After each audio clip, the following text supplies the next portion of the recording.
everybody. How are you, Seth? You I good? am great, Can we hear Asaf. Good to you? see you, man. Great. We hear So each other.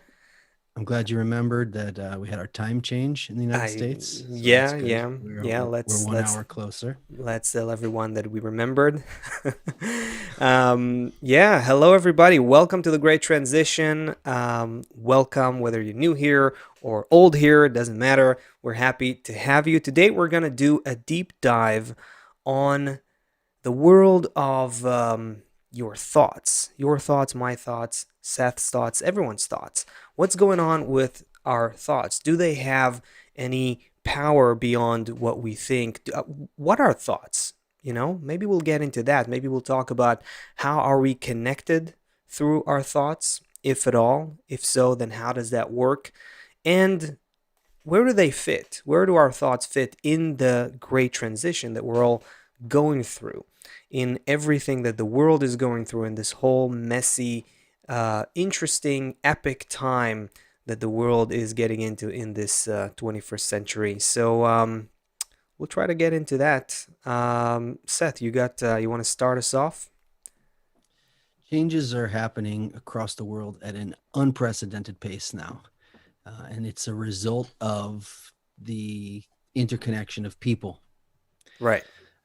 This past century, that's the hockey stick curve in everything, in technology, in I mean the computer that got us to the moon, that got this first spaceship to the moon, is not as powerful as like what's in the hand of every teenager today.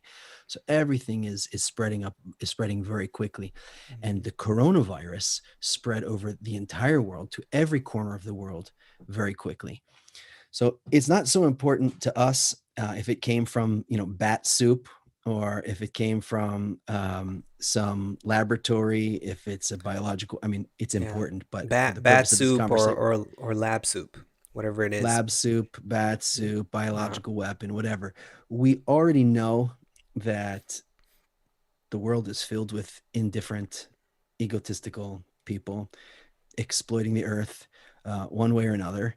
mm, And this is the imbalance in this, because if everyone was in a caring, you would never, these things wouldn't emerge in a harmonious environment. So regardless of how it emerged and spread all over the world, either if it did emerge naturally, it would have been suppressed naturally. If we were in some kind of natural system, these things would have happened quickly. But the fact that it spread so quickly and infected so many people so quickly is a result of the state of the world now, and the state of us. So humanity is now trying to discover how the virus is transmitted, and what to do about it. So we have masks, we have social distancing, we have washing our hands.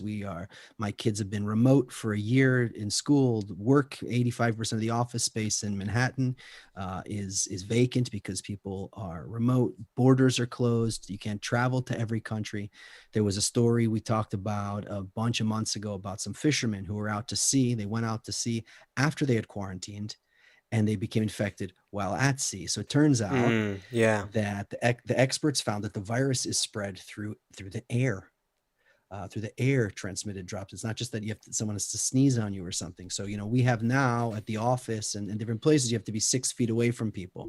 At the restaurant, you have to be 6 feet away from people. I'm Mm, not sure how many, 2 meters. I don't know what that is, but these fishermen were out at sea. So here's the thing with science, though. They can start to understand what it is, how it's moving. Okay, it's going through the air. If we cover like this, if we do this, if we don't travel, we can affect it. But science, of course, doesn't know the root cause of the virus. So first of yeah. all, now let's get into our specialty here. First of all, humanity is connected in a single field. So when I wake up in the morning and I have a negative thought, or which I would never do, but suppose I did, or if I look at someone on the street, or if I see some video on YouTube and I start having negative thoughts about a person, I'm causing all kinds of various effects upon that person. Okay. Our thoughts carry All the right. most destructive and the most benevolent power in nature. So the virus is transmitted through our thoughts. And since we keep using only our negative thoughts, no method can effectively combat it. No medicine will be able to solve it. I mean, we can. Okay, so for example, now That was a big, that was a big that was really big. That was really bombshell. big, and So yeah, maybe say it again. Let's see what we're getting we have into another here. we have another 55 minutes to open this up. The Okay. virus is transmitted through our thoughts.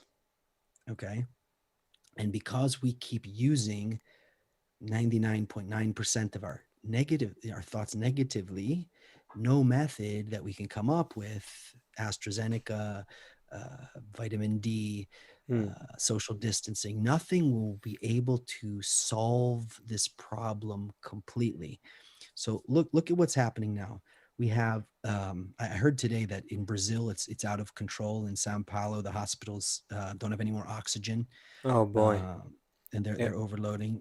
Yeah. So forget about whether or not these things are political or not, because I could tell you that the climate in the United States before the election and after the election, the Hmm. presidential election, is totally different, because there's as many deaths. There's more deaths now than there were last summer, but the restaurants are opening and they want the kids to go back to school. So let's just put all the other variables on the side about politics and things like that, and just focus on, there is a virus. Okay, it's killing people, it's spreading around the world.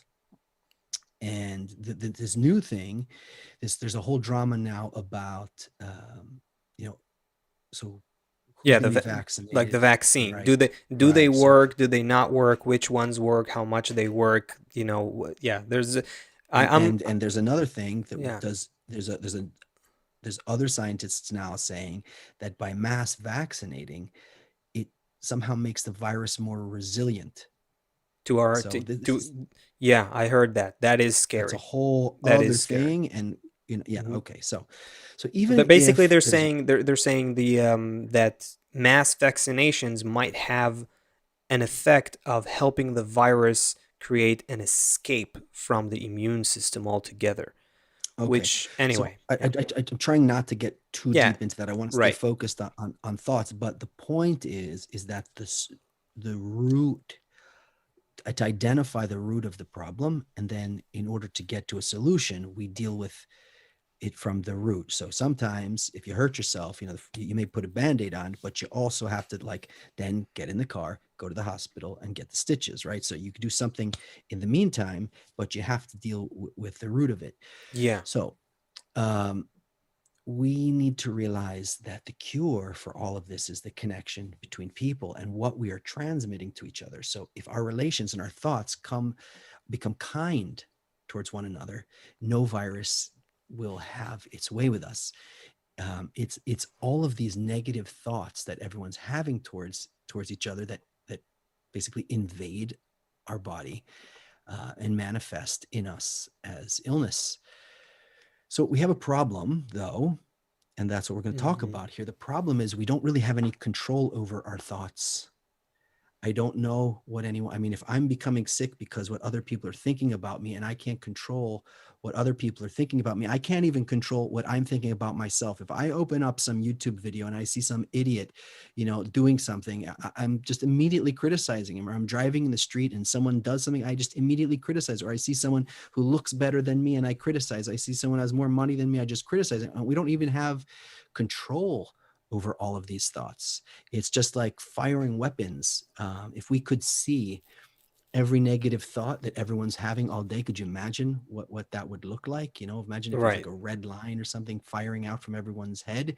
And The world would just be there's those that we notice in us, and those that we don't even notice. Like you said, like if so much of yeah, it is unconscious. So we want to aim our thoughts. We have to understand that thought is power. We have to understand the power behind thought, where it comes from.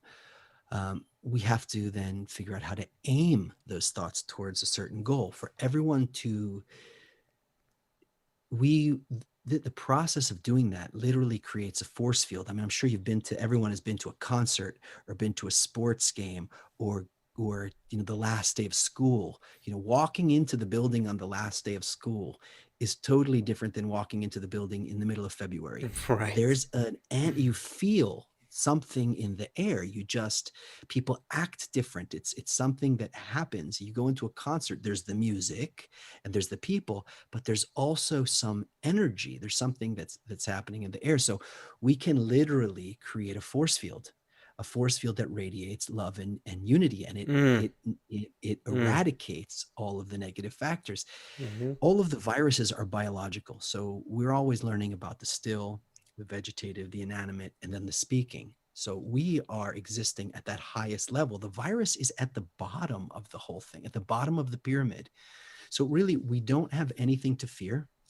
We have to understand how the body works, which we really don't have any idea how the body works. I mean, Einstein told us E equals mc squared, which basically means that there's enough power in a handful of water to, power a city. We don't understand what forces we're dealing with, and I know that this probably sounds so far out to everyone listening.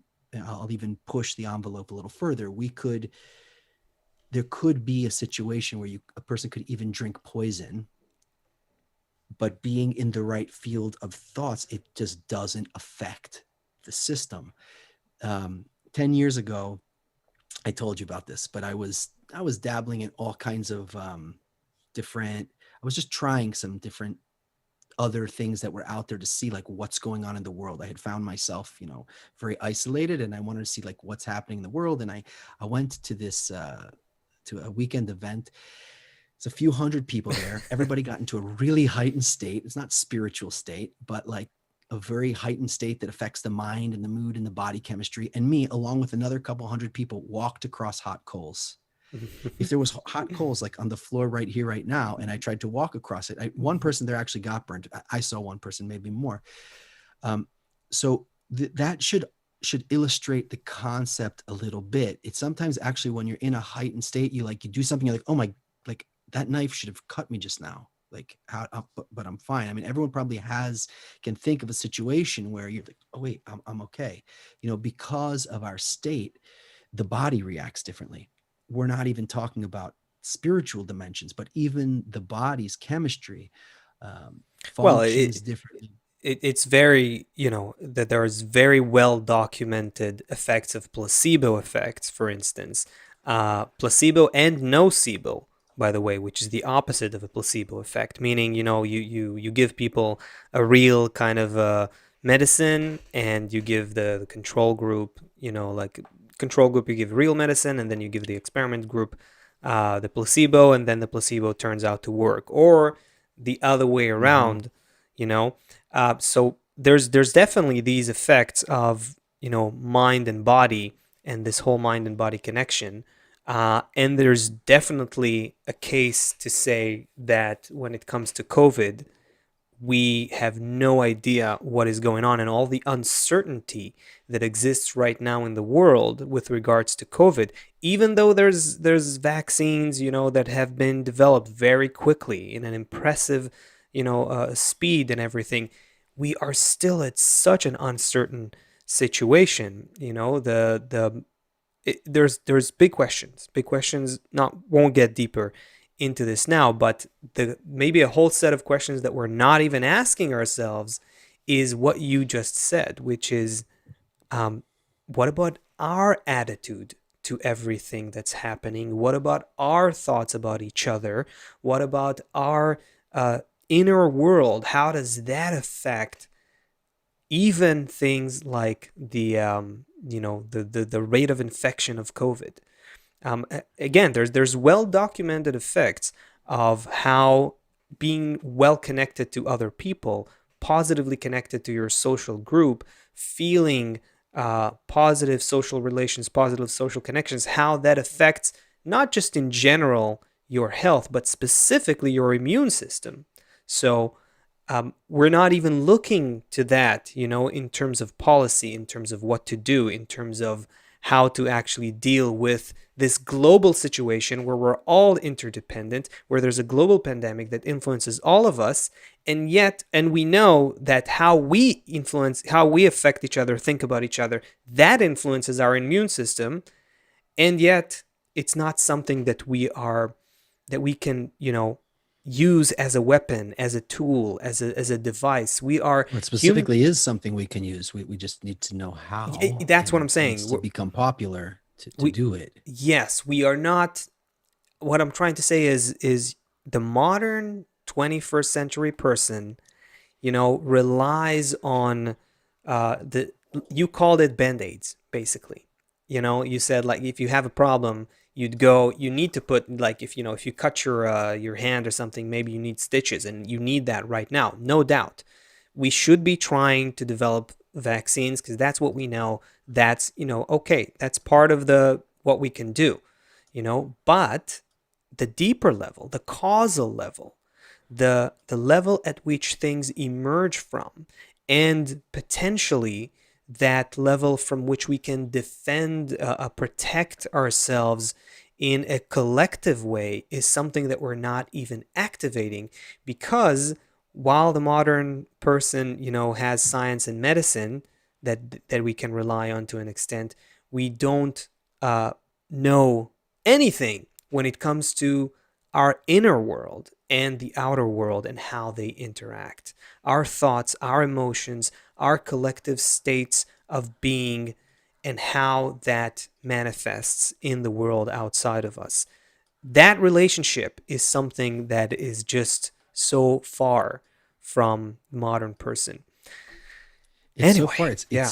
Mm-hmm. It's really pretty close though.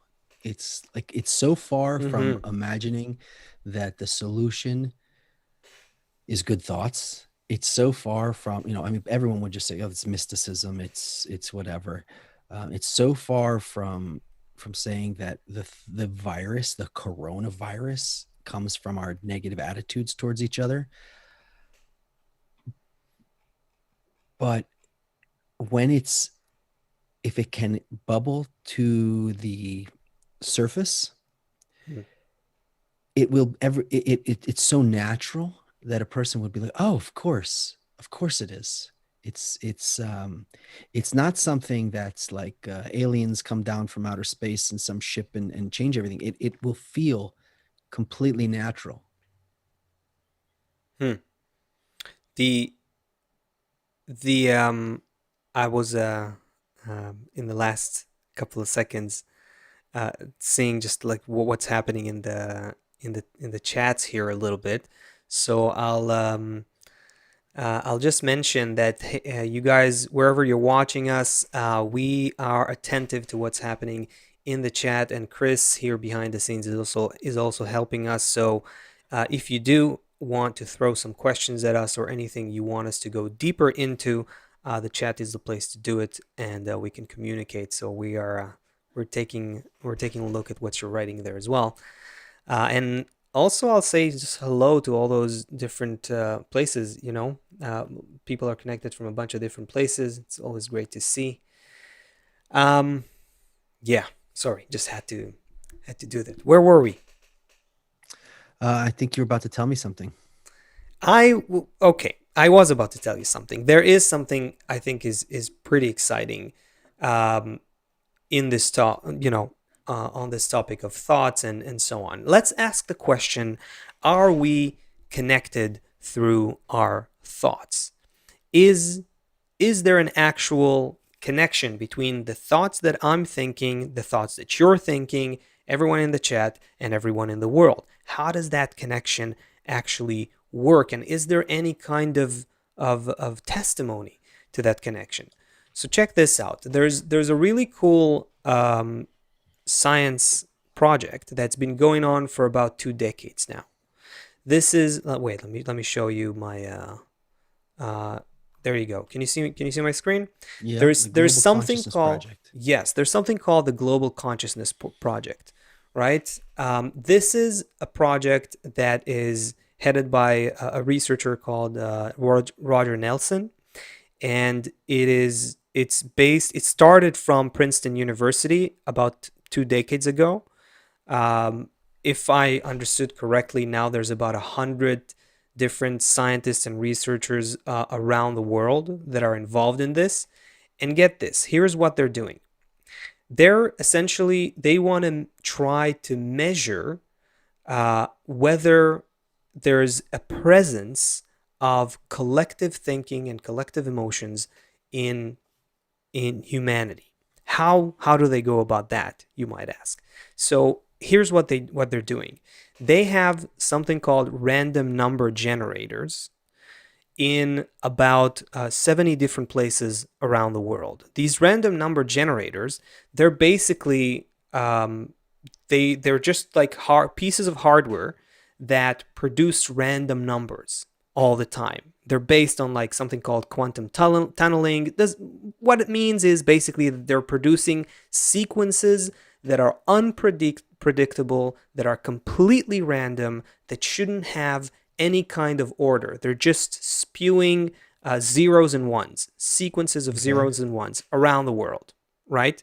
And so the hypothesis is that if human beings in some places around the world are, for some reason, like global events that may engage millions of people's minds and hearts at the same time, things, good things that happen, bad things that happen, big celebrations, disasters, terrorist attacks, things like that, elections, the idea is that if there are some events that engage the hearts and minds of millions of people, then maybe these random number generators will show some change in their randomness.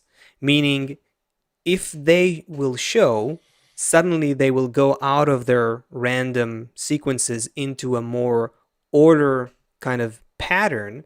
Meaning, if the random number generators suddenly show deviate from randomness, whether it's up or down, doesn't matter, but more towards order, towards structure, towards patterns, that could be a statistical indication of the presence of some coherent consciousness, some coherent thinking that is present.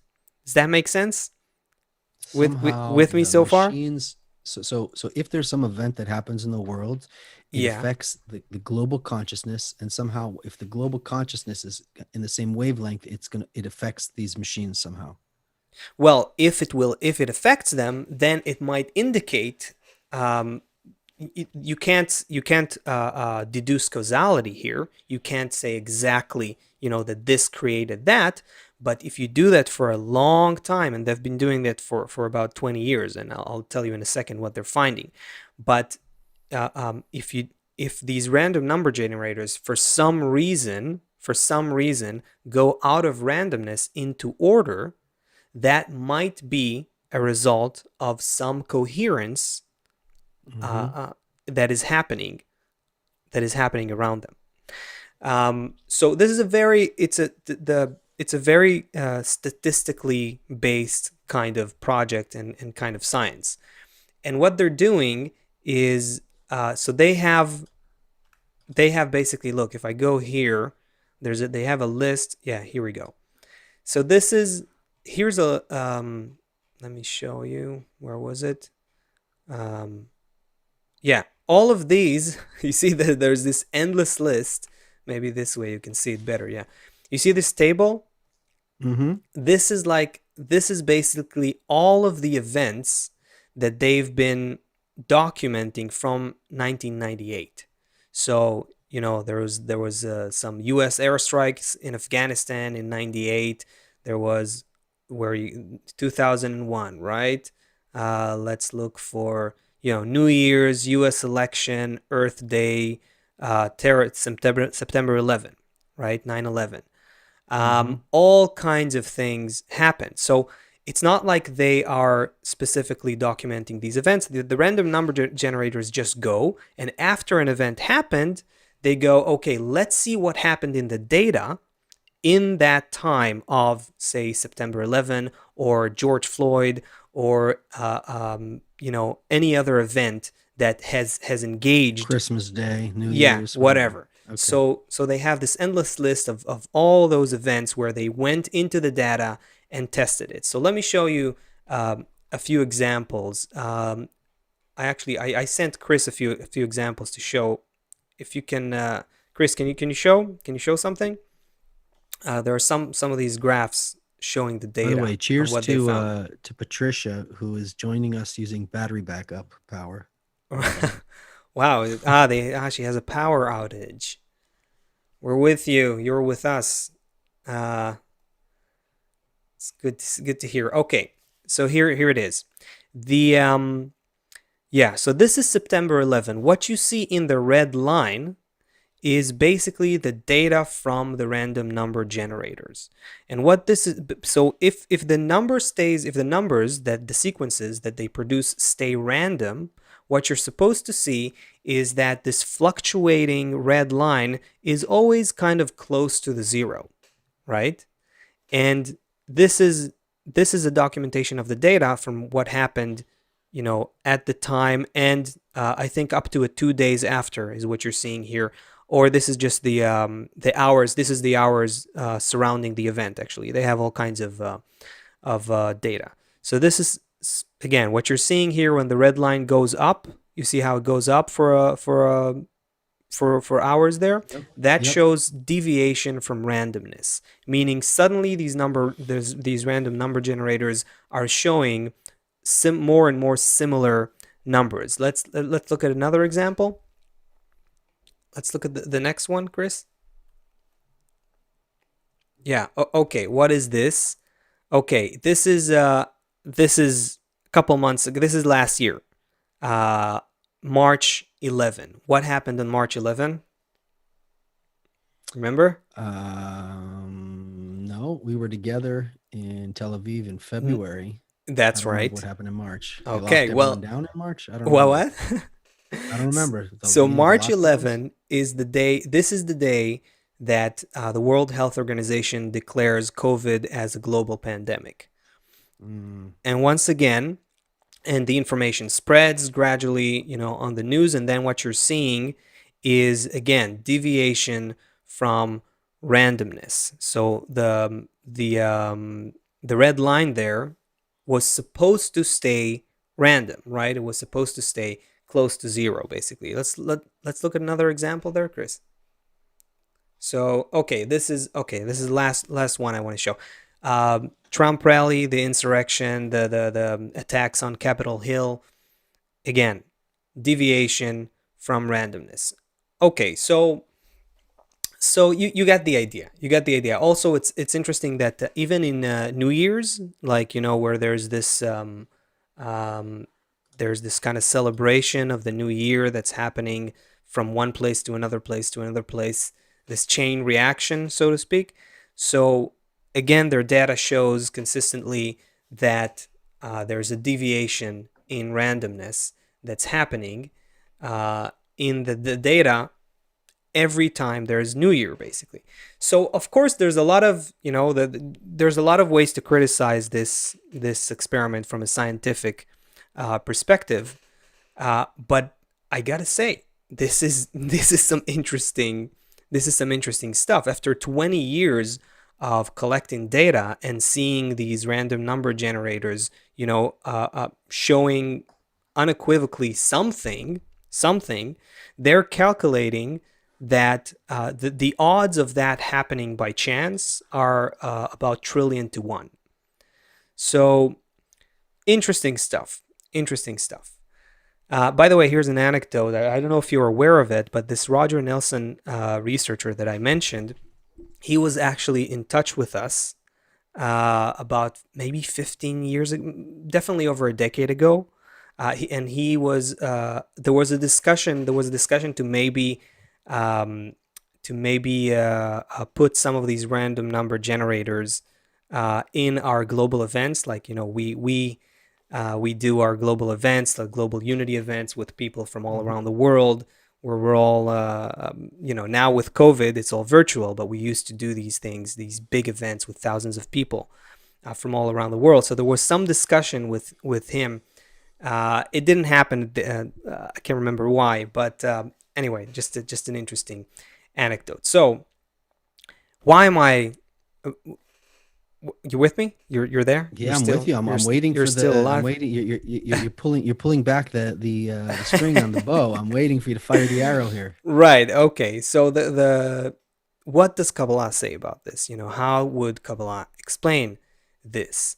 And this is very I think this is it's first of all it's interesting that, you know, some scientists are looking into some effects and looking into some clues and hints as to how we are connected through our thoughts or through our inner world without being conscious about it.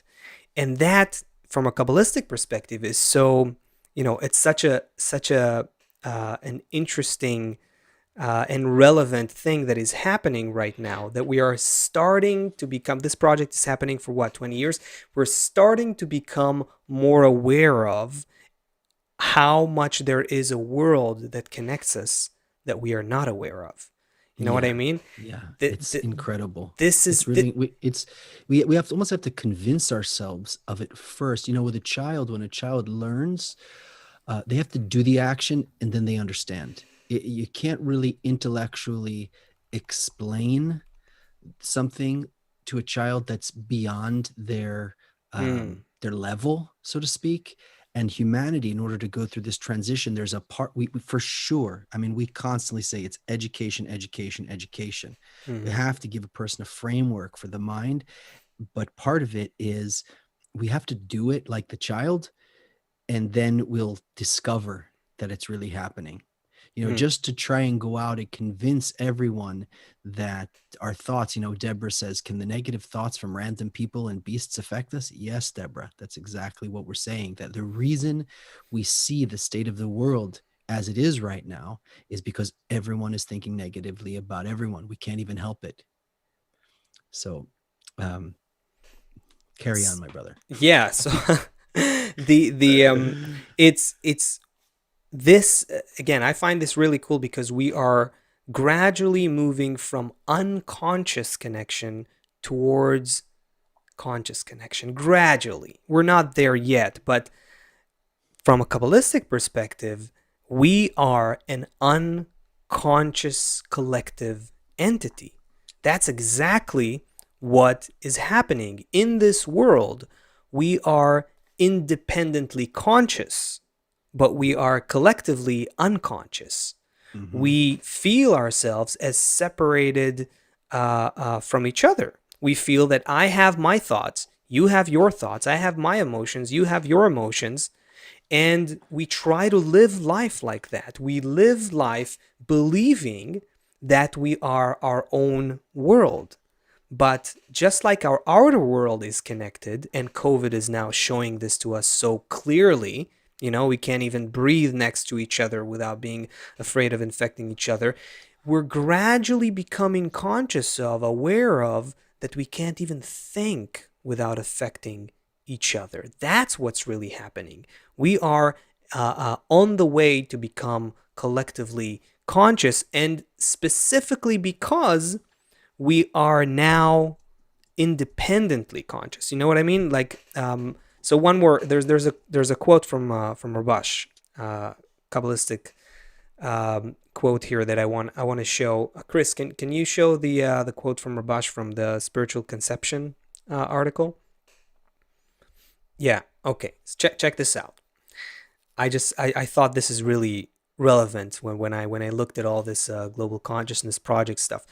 So here's how Rabash explains this to us, right? Rabash is like huge Kabbalist, our teacher's teacher. So he says this: after the shattering of the collective soul, the created beings are considered broken, dead vessels. That is, their vessels are immersed in self reception, separated from the spiritual life of bestowal. However, a spark has remained in them in order to sustain the vessels so they'll be able to rise and be revived. You know, let's just unpack this in a minute. So we are all a collective entity that Kabbalists refer to as a collective soul. We are all one thing. That one thing was went through a process called shattering. We're not going to go deeper into that, but even just from the term itself, you can understand that this one collective entity was shattered to many pieces. What exactly is that shattering? Is it actually a shattering? Is it a shattering only in our perception? Do we feel that we are shattered? There's a whole world of questions to ask about that. But this collective entity went through some process called shattering, and now each and every piece of it is considered a broken vessel. So we together, when we are a collective entity, we make up this vessel. We can sense something Kabbalists call the spiritual life of bestowal, this life beyond time, beyond space, beyond matter, connected to this guiding, governing quality of nature of bestowal. And when we are disconnected, shattered, we're like broken vessels. But everyone has a spark from that shattering. And that's why we ask ourselves questions. What's going on here? Are we connected through our thoughts? Is our thoughts doing anything in the world? Why is COVID happening right now? What is the purpose of this whole process that we're going through? And the great transition that we are going through right now is gradually becoming conscious of that spark that connects us all back to, he calls this to be revived. We have to be, our vessels need to be glued once again so we can be connected to that reality above time, space, and motion, to that reality of bestowal. Jay-Z Mantra just sent a question. Is it shattered in consciousness? So you want to say a word about that? Or I'm not sure. How do you understand the question? I think I What does think it mean? he's I think he or she is asking, um, hey Jay Z, tell us where you're from, by the way.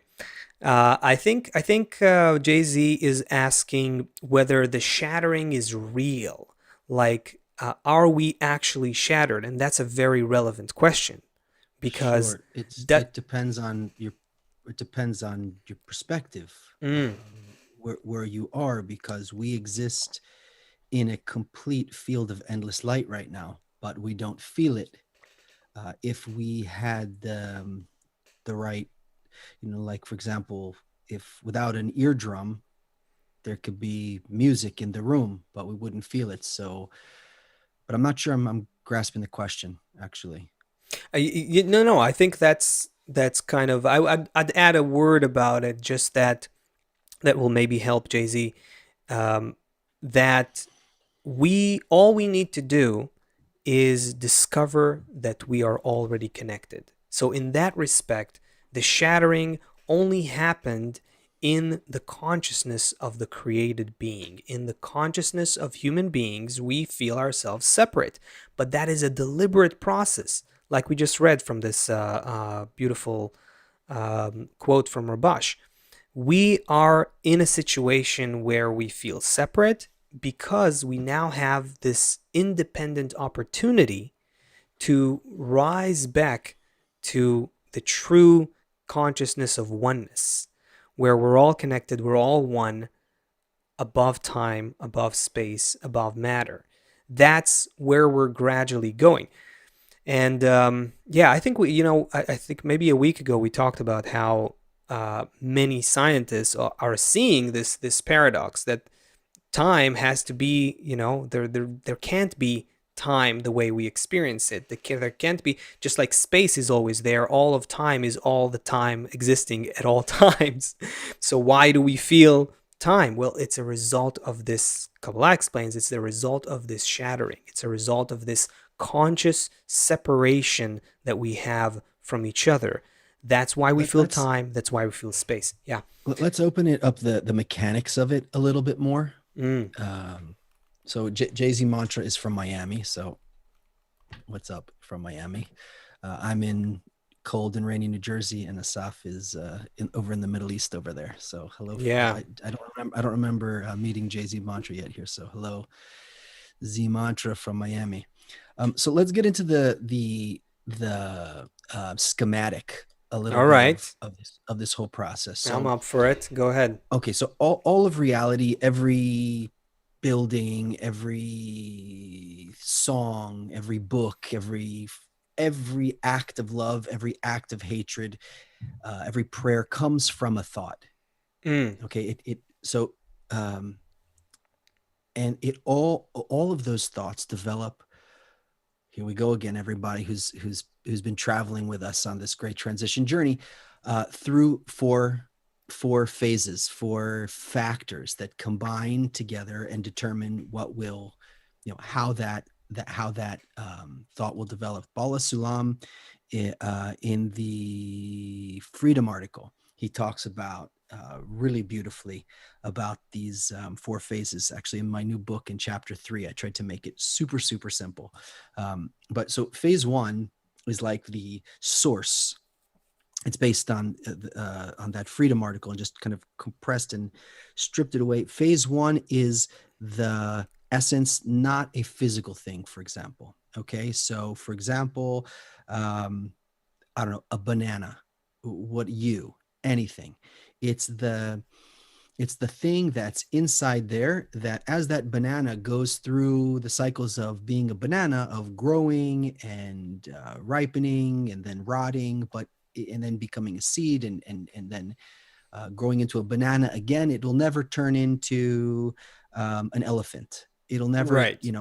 there's some, so it's called, we're going to call it the source. That's phase one. Okay. Hmm. So the essence of the thing, the inside of that is the potential of what will emerge. That's phase one. Okay, so let's think. I'm going to use a physical example because it's more something we can hold. I'll use like a banana, for example. Bala Lam uses wheat, but think about it in terms of thought too. Somehow hear the example, but imagine that everything that emerges into our reality, thoughts, desires, everything physical, they come through these four phases. So the second one is the inner software that operates on that source. So, for example, a banana, there's some software that operates on that source, that some information inside of it, like, for example, in a sperm, that says, okay, first this is going to pop out, then we're going to develop the spine, then we're going to do hands. You never,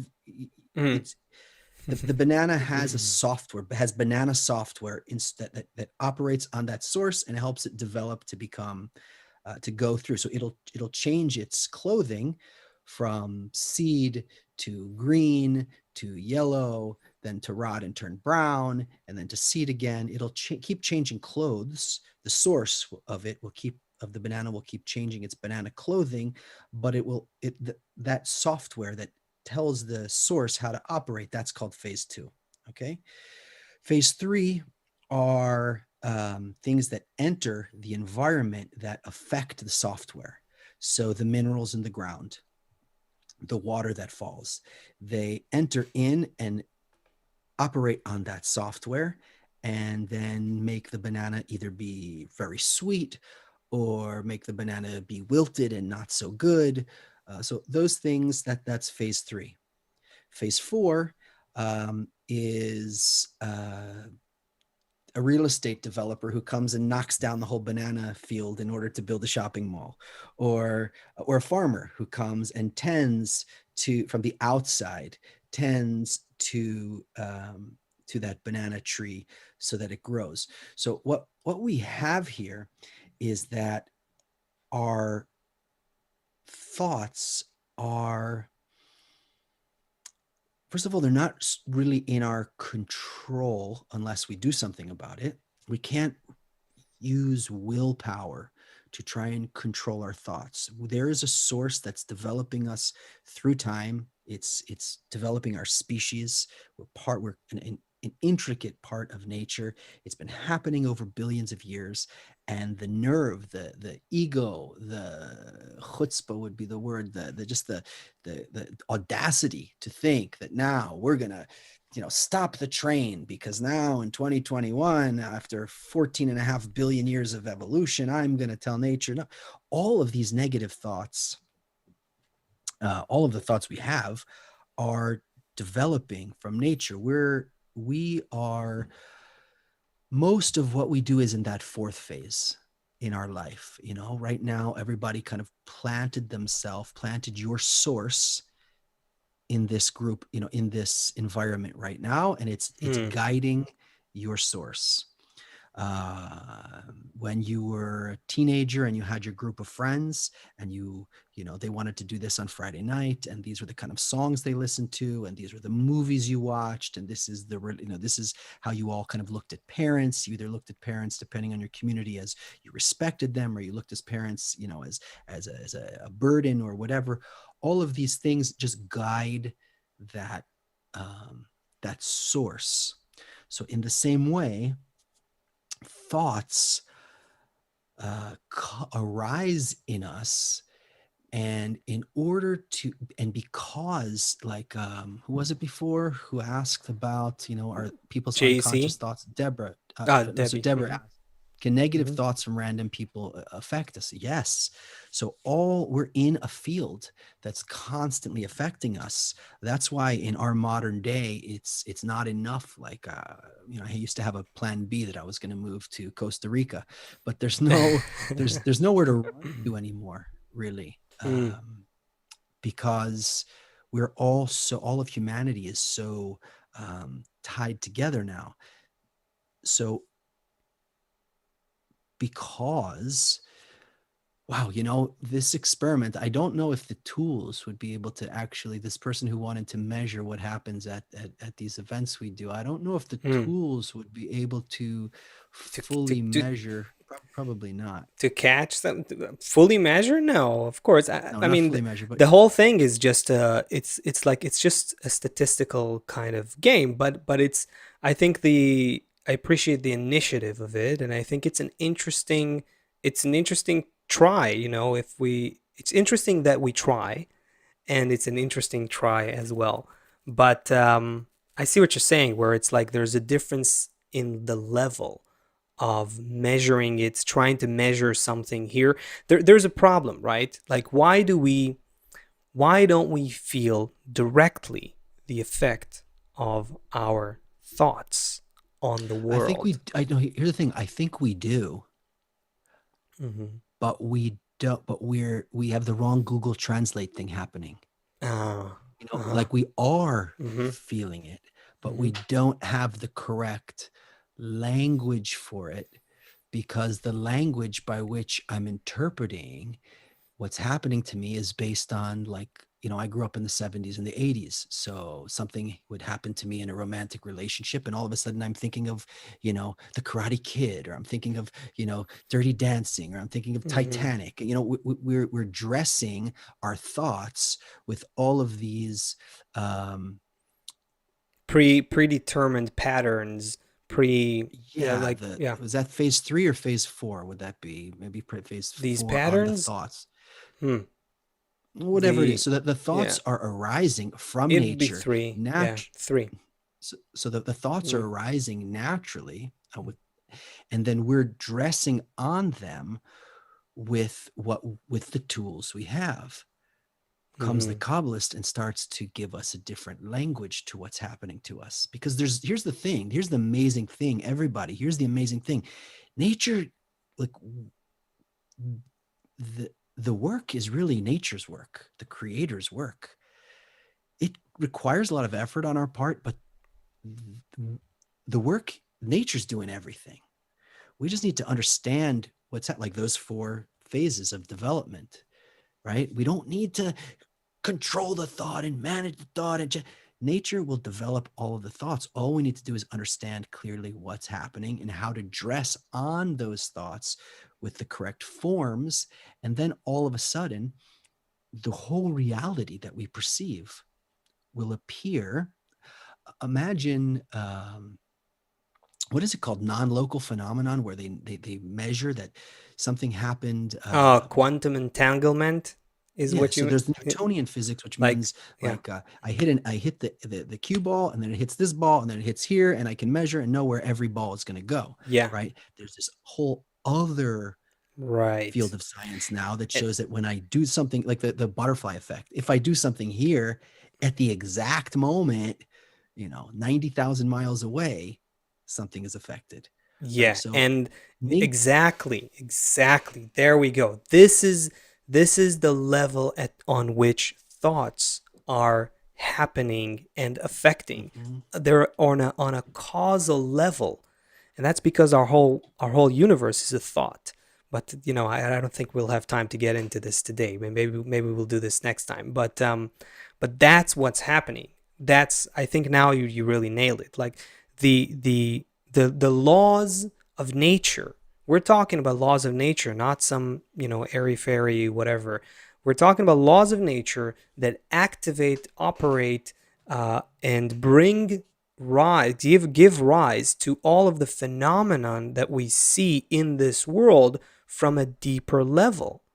And that deeper level is connected not to our body, not to our biology, but to our thoughts and desires. That's the key, that's the entrance to that deeper causal level of reality. I saw a question here from Mary. Mary here was asking, so a part of our work is to control our thoughts and have only loving thoughts towards each other. What would you say to that? It's a good I question. love this. I love this question. Yeah. From Mary. Do you know where From Mary's Mary. from? Mary, we sometimes we call her Mary Spies, but Oh, there were at some point, I think the right way to say it, we were told, is Mary Spies. Spies. So Okay. So Mary. yeah. Okay, so it's our Hmm. friend Mary. Yeah. Um, repeat the question again, please. Hmm. So part of our work is to control our thoughts and have only loving thoughts towards each other. Okay. Hmm. First of all, Mary, everything we're studying is only, there's nothing that's asked of a person that's totally impossible to do. Of course, that would be totally impossible to do. Here's the thing. Thoughts, ready everybody? Here you go. Thoughts are, as Chaim translated, an upshot of desire.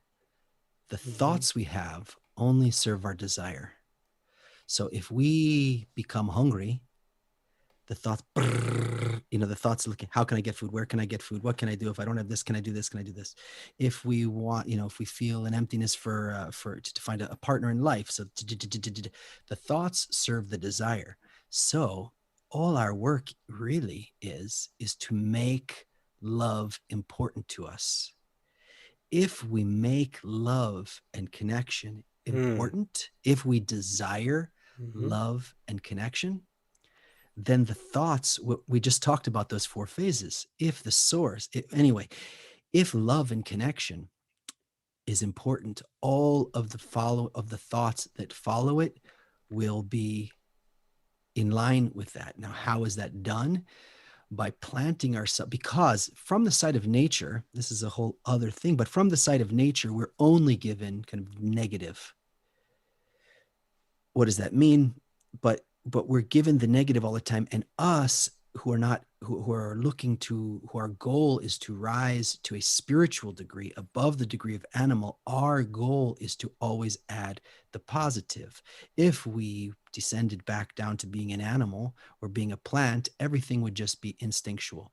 We would only take as much as we need to live. We would eat when we were hungry, we would sleep when we were tired, we would mate when it was time to mate, and that would be our lives. But we're more than that. We are insatiable. That's the negativity, so to speak. We're endlessly empty. The purpose of the endless emptiness, right? A tiger is not hunting 24/7. The purpose of he's mostly hanging around. The purpose of our endless emptiness is that our goal is an endless fulfillment. So, and to arrive at it consciously. So we don't need to control our thoughts. And the short answer to your question is, as much as possible, to surround ourselves with people who value love and connection, and slowly our thoughts will aim towards that. Beautiful. Beautiful. Yeah. Okay. I'll add my advice. My quick advice as well. The I mean, you're asking, should I think positive thoughts about others? I would say, yeah, try. Try. The Just try. It's a great experiment, and it's a great thing to try to be doing. Um, but like all the time.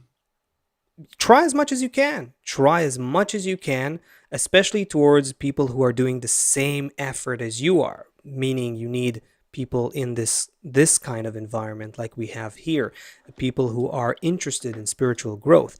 But when you guys will start trying to think positive thoughts about each other, you may discover all kinds of things, whether you're successful at it, whether you can be successful at it. Because, see, the bottom line is we're not successful at thinking positively about each other by nature.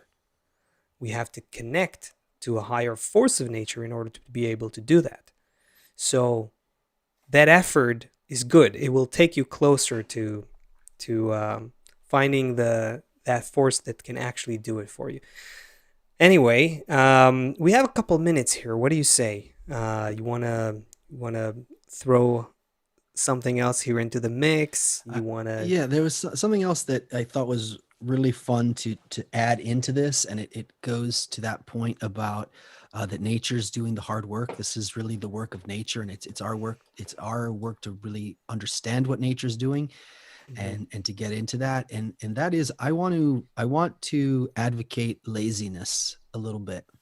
Okay. Um, art I and already feel science. better. Already feel Yeah. great. This. So Mm-hmm. art, science, music, painting, good feelings came when people didn't have to slave in the fields all day, when people didn't have to labor all day long, Mm, when we have some time, we can go and meet each other, we can go dance, we can listen to music, we start to have ideas, science, all kind of science, right? What's the thing about the apple fell, and who was that? The apple fell, and was that also Newton? And he, kind of figured out gravity by watching an apple fall or something like that.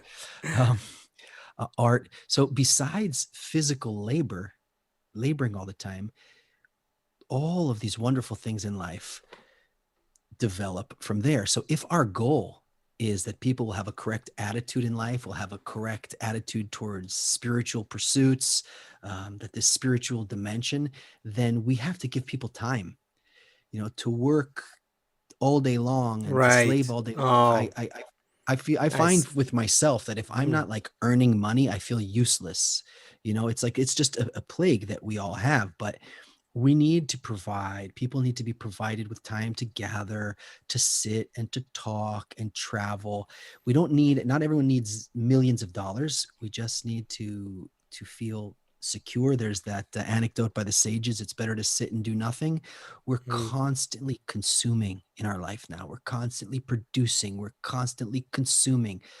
But to stop, to look at nature, to think about life. And what do we call those people now? It's like, ah, he's a lazy bum, right? He's like this. When we mhm, call people who sit and think and create and they're not earning money, we say they're like a bum. But these people have, um, there's some,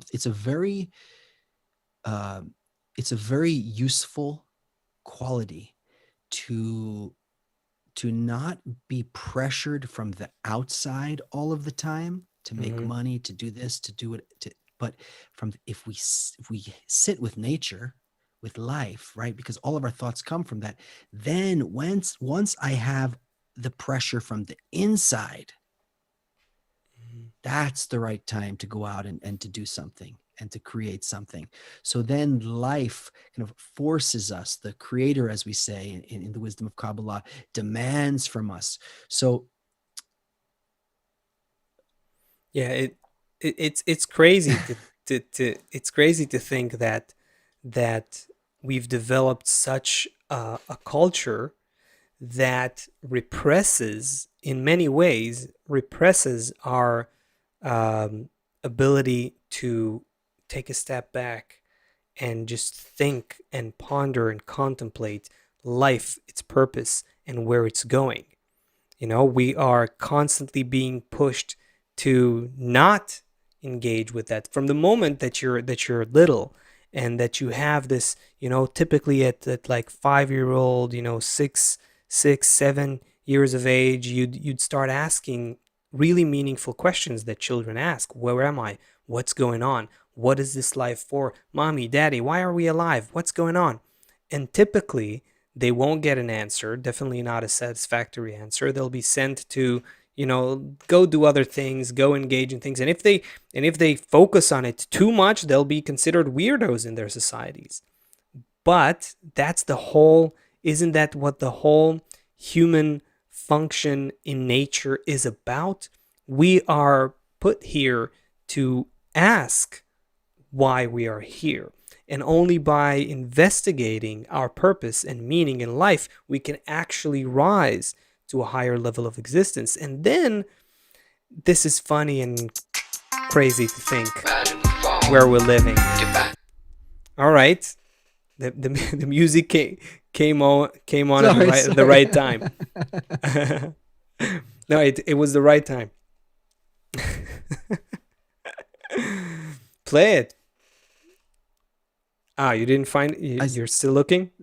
No, no, but I wanted to say that I saw of some of our friends, Shannon from Kabu and P. Marlin and Kevin and Raina from India and Azarel, Asoke, a lot of friends that I recognize, and I saw some new names today, so I was really excited by that. So hello everybody, welcome. Um, Great to see everyone here. Yeah, everybody. We will look. We should, and we will talk more about the power of thought and our thoughts and where they're taking us, where they should be taking us. What should we do with them? I think maybe we'll tell us, guys. Tell us in the comments. Leave a comment or something if there's a specific question you want us to delve into on this topic or on other topics, as we are looking towards next Thursday at 2 p.m. Eastern. We will be here once again. Thank you, everyone, for being here. That's Bye not the everyone. song, though. Now is the time, Seth. Now is the time. This is. All right. See you Thursday, 2 p.m. Eastern.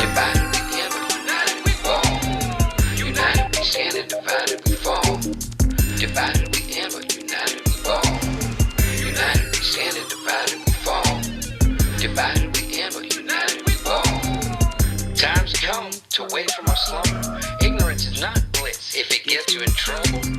Let's not pretend the world won't come to an end if we go on exploiting others with a devil-eyed grin. I'm guilty too, believe me, count me in. When we all accept the booby prize of a game we can't win. More simply said, don't do to others that which you hate is the beginning of a path to a positive fate. But don't wait, time's now where nature will bring the pain. Like a child who points a pin at their eye gets smacked on the hand. We can't go back to living life the same as it's been. Dying every day, hoping tomorrow will live. That day has come, wake and rise and see what joy we can give. In care of others, we'll discover what true happiness is. But first things first, we all as one must come realize that the hate we see outside comes from behind our own eyes. United we stand and divided we fall.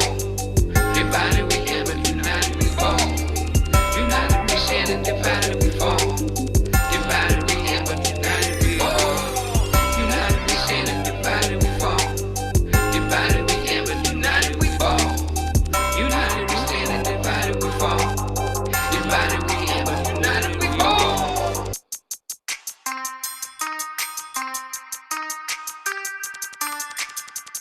Okay, let's just pretend for a second that everything's connected and it's also benevolent. Reality and truth fit for a dream. 8 billion lovers looking out for your well-being. No longer a need to concern for yourself, because in the new world, rich means building others' wealth. So everywhere you go, everyone you see,